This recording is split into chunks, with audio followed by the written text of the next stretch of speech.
he runs a clinic and does research, but he still gets up at 5 in the morning and runs for about an hour. I mean, he's very, very focused on his running. He's been a world-class performer for a long time, but he doesn't let that excuse get in the way. He knows the importance of the habit and routine and getting up and doing it. Another thing about building the right habits is somehow connecting them and making them enjoyable. So you're making a positive association between something that you don't necessarily like to do and something that you do like to do. So the example that I'm going to use is that when I'm home at Christmas time, my mom always watches Oprah at 4 o'clock or whatever time it comes on at.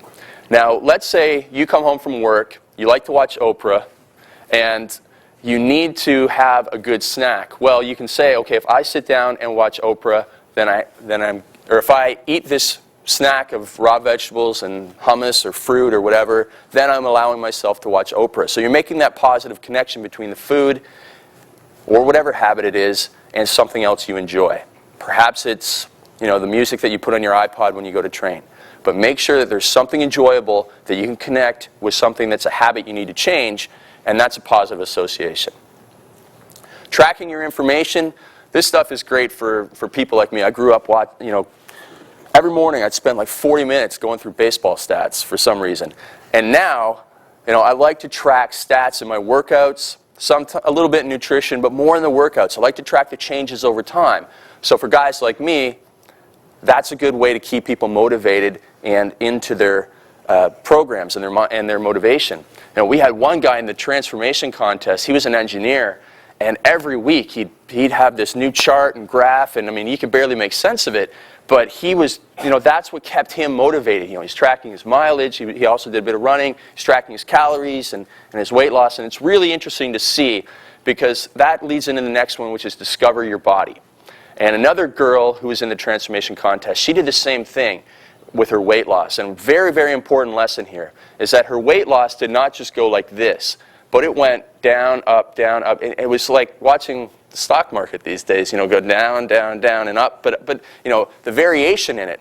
And so you'll understand when you can make connections between those variations and the food that you eat. So if you're tracking your food, tracking your workouts, and tracking your changes over time, you can make the associations, and you are learning so much for the rest of your life. Because I truly believe that once you get to the point of understanding your body really well and applying these habits, you get to the point where it would almost become impossible for you to gain weight and get overweight again if you had been overweight in the past or ever overweight at all, because you just have all those habits ingrained, and there's something that you couldn't break out of those habits, in most cases. So the more you know about your body and the more these habits you have in place, the better off you're going to be.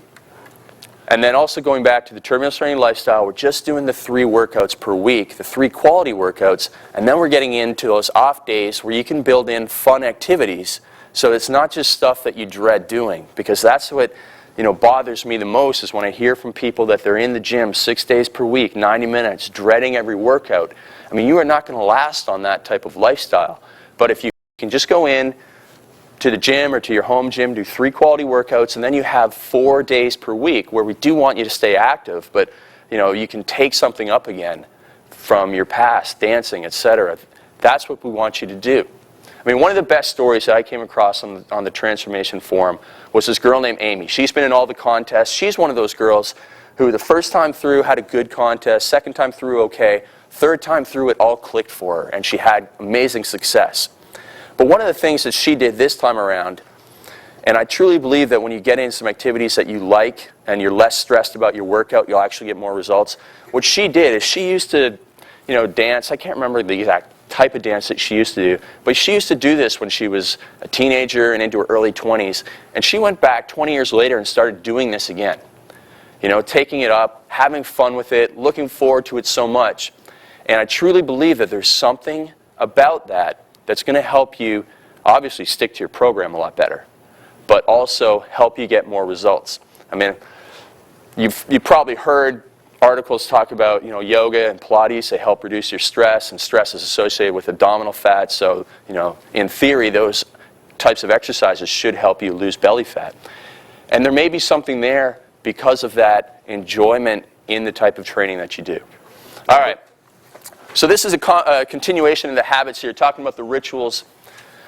Brad's going to talk a little bit more about, hopefully, about what you can do to combat the night eating or help your clients combat the night eating, which is probably one of the biggest problems that we get in, or the weekend eating.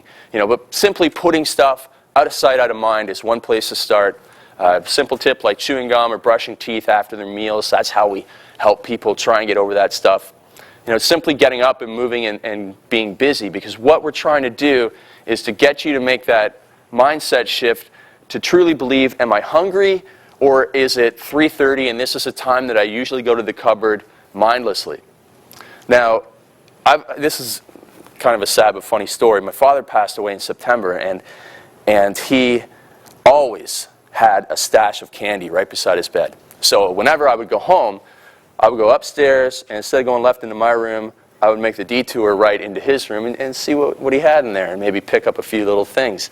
And for 2 months after, I was continuing to walk up the stairs and going into his room and looking on the nightstand and being disappointed there was nothing there. So you see that habit was so ingrained in me, and so many other people, they don't understand that that's probably what is driving some of their eating as well. So it's, that's why Brad's program is so great, because it completely allows you to switch off the association between your habit eating and your actual need for food. So it's going to be interesting stuff that he's going to talk about. Another thing that he told me about was Jerry Seinfeld's wife has a cookbook, Deceptively Delicious, and it's all about just getting more fruits and vegetables into regular foods. And that's the type of stuff that we need to help our beginners with as well. But if you're looking for that, if you have a client that needs help with that, it might be a good resource for them.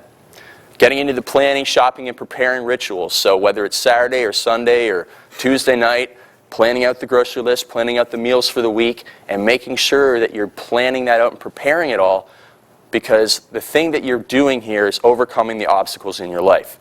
Because everybody has one of those days where everything just goes out the window and the schedule goes off, and you're left with nothing but bad choices.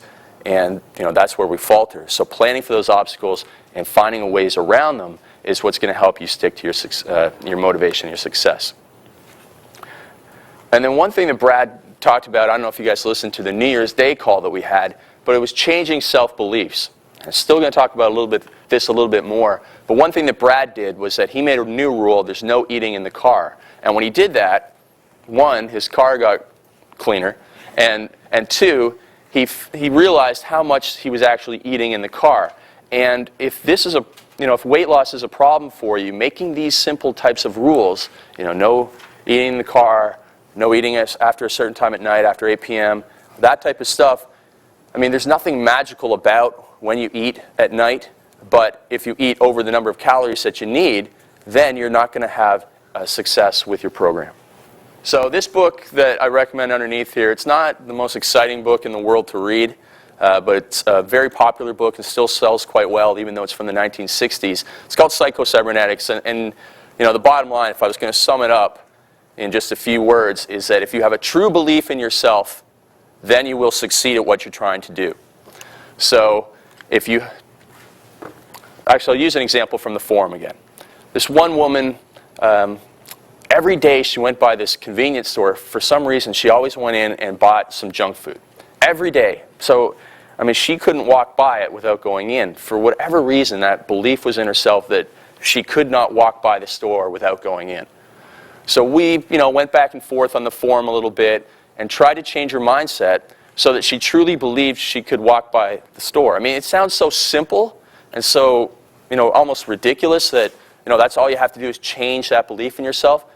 But, it's obviously easier said than done. But that's the bottom line in this book, is if you don't truly believe in yourself, then you're still going to go back into that store.